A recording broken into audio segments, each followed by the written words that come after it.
उन्हाळ्यात काहीतरी वेगळं आणि गोड थंडगार खायचं आहे का? तर आज मी तुमच्यासाठी घेऊन आले अगदी सोपी आणि झटपट बनणारी मँगो ब्रेड पुडिंगची रेसिपी. ही रेसिपी जेवढी दिसायला सुंदर आहे तेवढीच खायला खूप छान आहे. कडकत्या उन्हातून बाहेरून आलात आणि असं काहीतरी खायला भेटलं तर मन होऊन जाईल.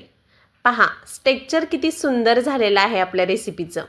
आणि ही रेसिपी मुळात म्हणजे घरात थोडेसे उरलेले ब्रेड होते तर त्यापासून बनवली आहे. आपल्या किचनचा एक नियम आहे की आपल्या किचनमधून काहीही वाया जाऊ द्यायचं नाही. तर हे पहा किती सुंदर आहे. रबडीपेक्षा भारी अशी मलाई झालेली आहे. कस्टर्डपासून बनवलेली आहे ही. आणि ब्रेड उरले होते त्याच्यापासून असे छान ब्रेड पुडिंग मी बनवलेलं आहे. कसं बनवलं आहे तेच तर आजच्या व्हिडिओमध्ये पाहणार आहोत आपण. चला तर मग फार वेळ न घालवता रेसिपीला सुरुवात करूयात. तर इथे मी एका पॅनमध्ये अर्धा लिटर दूध घेतलेलं आहे. तुम्ही गाईचं, म्हैशीचं, कशाचंही दूध घेऊ शकता. अर्धा लिटर दूध घ्यायचं. पॅनमध्ये असं मी तापवत ठेवलेलं आहे. चांगल्या 1 ते 2 उकळी आली की मग आपण याला पुढची प्रोसेस करणार आहोत. त्या अगोदर दुधाला उकळी येऊ लागली की बाजूच्या काटाला चिकटलेली मलाई सगळी यात आत ओढून घ्यायची, म्हणजे थिकनेस छान येईल. याच अर्धा लिटर दुधातलं थोडंसं दूध मी बाजूला काढून ठेवलं होतं. ते कशासाठी ते दाखवतेच पुढं. आता पहा इथे मी 2 टीस्पून इतकं कॉर्नफ्लॉवर घेतलेलं आहे. मोठे 2 टीस्पून कॉर्नफ्लॉवर घ्यायचं, म्हणजे थिकनेस अगदी आपल्याला हवा तसा येईल.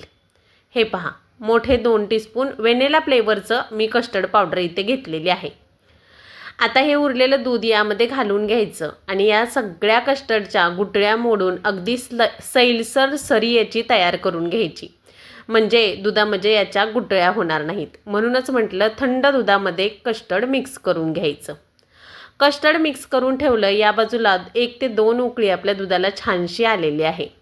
आता या दुधाला उकळी आल्यानंतर कस्टर्ड जे आपण दुधामध्ये भिजवून घेतलेलं आहे ते थोडं थोडं करून घालायचं, म्हणजे दुधात गुठळ्या होणार नाहीत. परत एकदा असं कस्टर्ड छान मिक्स करून घ्यायचं. हे पहा आता यातलं थोडं थोडं करून आपण कस्टर्ड या दुधामध्ये घालून घेऊयात. लक्षात राहू द्यात अर्धा लिटर दुधाला फक्त मोठे 2 टीस्पून इतकीच कस्टर्ड पावडर वापरायची, नाहीतर त्याचा थिकनेस खूप येईल. थोडं थोडा करून सगळं कस्टर्ड मी यामध्ये घालून घेतलं, शिजवून घेतलं छान. आता इथे मी 4 टीस्पून इतकी साखर वापरलेली आहे. आवडीनुसार तुमच्या साखरेचं प्रमाण तुम्ही कमी जास्त करू शकता. मी फक्त 4 टीस्पून वापरली यासाठी की आपण पुढे आंबाही वापरणार आहोत.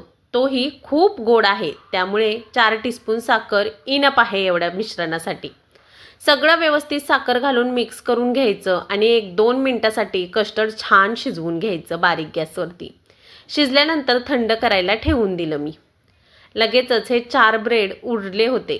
पॅटीससाठी आणलेले ब्रेड आहेत. लाईव्हमध्ये पॅटीस केलं होतं, त्यातलेच हे 4 ब्रेड राहिले होते. ते 4 ब्रेड असे घेतले. आता वाया घालवायचे नाही आहेत म्हटल्यानंतर असं काहीतरी बनवते की जे सगळ्यांना आवडेल.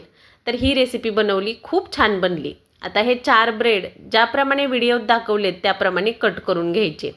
आता मला या तुकड्यांमध्ये मी कट करून घेतलेले आहेत. तुम्हाला वेगळ्या आकाराचे तुकडे आवडत असतील ब्रेडचे तर त्या पद्धतीने कट केले, किंवा अख्खे ब्रेड जरी तुम्ही भाजून घेतले, तळून घेतले ना तरीही चालतील. पुडिंगमध्ये ते तोडूनच खायचे आहेत. असे सगळे तुकडे मी 4 ब्रेडचे करून घेतले. लगेचच पॅनमध्ये थोडंसं तेल गरम करत ठेवलं. तेल चांगलं कडकडीत गरम झालं की यामध्ये हे तुकडे बारीक गॅसवरती चांगले खरपूस होईपर्यंत भाजून घ्यायचे. अगदी बारीक गॅसवर भाजून घ्यायचे. मोठ्या गॅसवर जर भाजून घेतले तर पुडिंगमध्ये जर हे तुकडे घातले तर मऊ पडतात आणि त्याची टेस्ट अतिशय बेकार लागते. त्यामुळे बारीक गॅसवरती अतिशय उत्कृष्ट पद्धतीने गोल्डन ब्राऊन रंग येईपर्यंत अगदी पेशन्सने हे तुकडे भाजून घ्यायचे आहेत. तुकडे भाजायला कमी पडले की पुडिंगमध्ये मऊ पडतात आणि ते खायला एवढे चांगले लागत नाहीत. त्यामुळे लक्षात राहू द्या, तुकडे छान कुरकुरीत होईपर्यंत भाजून घेऊयात. या पद्धतीने अगदी थोडंसं तेल घालून दोन्ही बाजूंनी 2 मिनिटापर्यंत तुकडे छान भाजून घेतले. रंग बदलेपर्यंत भाजून घ्यायचे आहेत. जास्त काही वेळ लागत नाही. एका बॅचला 2 मिनिटं इतका हा वेळ लागतो, पण तेवढंच पेशन्सने करायचं. रेसिपीमध्ये भरपूर अशा टिप्स आणि ट्रिक्स मी सांगत असते, त्यामुळे व्हिडिओ स्किप न करता शेवटपर्यंत नक्की पहा. अशाच नवनवीन रेसिपींसाठी चॅनलवरती नवीन असाल आणि चॅनलला सबस्क्राईब नसेल केलं तर सबस्क्राईब ही जरूर करा आणि बेल आयकॉन हिट करा, म्हणजे माझ्या नवीन रेसिपींचं नोटिफिकेशन तुम्हाला प्रत्येक वेळेस भेटून जाईल।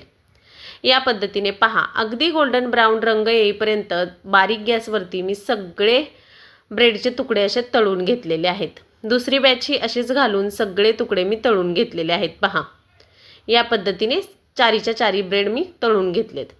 आता ना इथे मीडियम आकाराचा एक आंबा घेतलेला आहे। या आंब्याला असं कट करून, आंबा मात्र चांगला गोडीचा असला पाहिजे, छान पिकलेला आणि गोड हवा।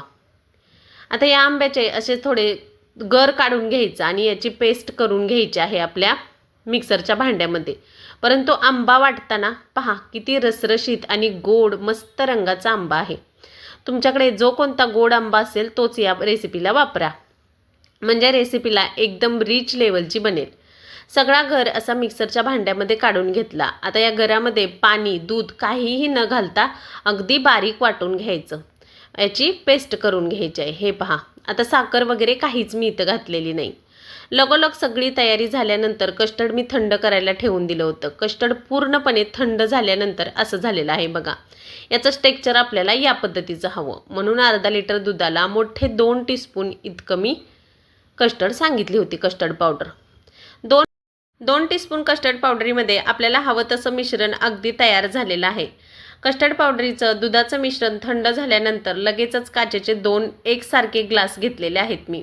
तुम्ही एकाच मोठ्या भांड्यामध्ये हे प्रोसेस करू शकता। मी असे 2 मोठे छोटे छोटे ग्लास घेतलेले आहेत। यामध्ये पहिल्यांदा कस्टर्ड पावडरीचं मिश्रण म्हणजेच दुधाचं मिश्रण घालून घेतलं। यावरती ब्रेडचे तुकडे घालून घेतले। अशा मिश्रणावरती ब्रेडचे तुकडे घालून घेतले की ते अगदी घट्टसर चिटकून बसतात यामध्ये, त्यामुळे पहिल्यांदा कस्टर्ड पावडरीचं मिश्रण घालून घ्यायचं। वरून घालायचे असे ब्रेडचे तुकडे। ब्रेडचे तुकडे घातल्यानंतर लगेचच यावरती थोडेसे बदामाचे काप घालून घ्यायचे असे। दोन्ही कपामध्ये एकसारख्या प्रमाणात बदामाचे काप घालून घ्यायचे। लगेचच आंब्याचा पल्प आपण जो मिक्सरला बारीक करून घेतला होता तो 1 टीस्पून यावरती घालून घ्यायचा। या पद्धतीने सगळीकडे पसरवून घ्यायचा, असा दोन्ही ग्लासामध्ये घालायचं आहे। तुम्ही हेच प्रोसेस एक मोठा डब्बा घ्यायचा आणि त्याच्यामध्ये आधी कस्टर्ड पावडरीचं मिश्रण घालायचं। वरून सगळीकडे आपले ब्रेडचे तुकडे पसरवून द्यायचे। वरून असा मँगोचा पल्प घालायचा, नंतर बदामाचे तुकडे घालायचे, कस्टर्ड पावडरीचं मिश्रण घालायचं। हीच प्रोसेस एकाच भांड्यात तुम्ही करू शकता। आता या पल्पवरती परत मी कस्टर्ड पावडरीचं मिश्रण घातलेलं आहे।